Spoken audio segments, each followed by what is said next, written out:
Pahalaga ko yan na mabigyan ka ng bigas. Malaking tulong ba ito para sa'yo? Ay, saan natin lalagay? Lalagay natin yan. Galing ito sa ano sa Diskaya Dis.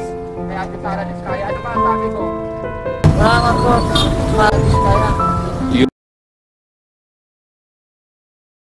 So what's up mga ka-adventurer? Magandang araw sa ating mga kabayan. Today is nandito tayo ngayon sa Ortigas Avenue, Pasig City. So anyway, sa ngayon mga kabayan, may dala tayong bigas at maghahanap tayo ng maswerteng mapagbibigyan ng bigas na sana makatulong sa kanya, no? Yung bigas na mula kay Ate Sara Diskaya. So let's go.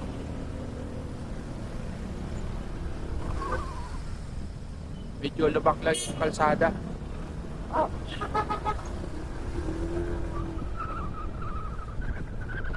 Medyo magalaw siguro yung video kasi malubak. Anyway, hanap tayo ng pwede nating mapagbigyan, no?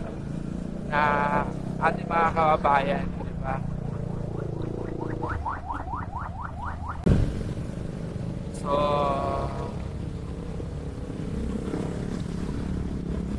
tayo kay Kuya, may nakikita ako guys na ispatan na ano, pwede natin bigyan ng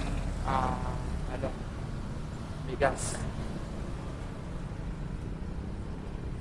Kuya, taga saan ka? Ha?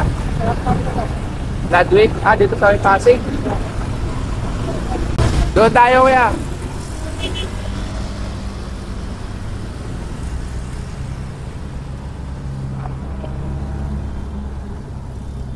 Si Kuya mga kabayan. Ha? Kalakal ka? So si Kuya guys, nangangalakal. So si Kuya nangangalakal.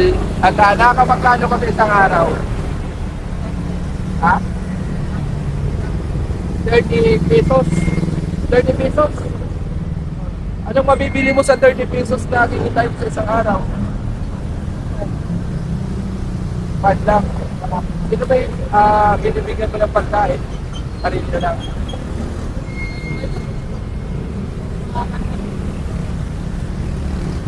Hindi, kasi ngayong araw, naghahanap kami ng mabibigyan ng bigas. Okay lang ba nabigyan ka namin ng bigas? Kuya, bigas. Okay lang sa'yo? Yan, gaano kahalaga ko yan na mabigyan ka ng bigas? Malaking tulong ba ito para sa'yo? Ay, saan natin lalagay? So yan, galing ito sa ano sa Diskaya Dis. Kay Ate Sara Diskaya. Ano ba ang sabi ko? Salamat po sa Diskaya. Yun. So, malaking tulong ba sa'yo yung bigas na natanggap mo ngayon? So, mga ilang araw mo kaya lulutuin?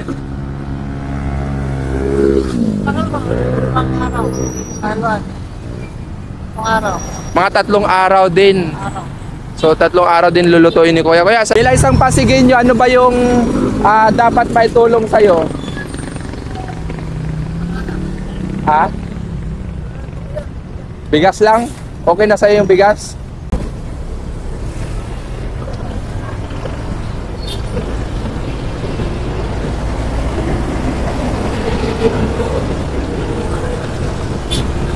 Yeah, ingat!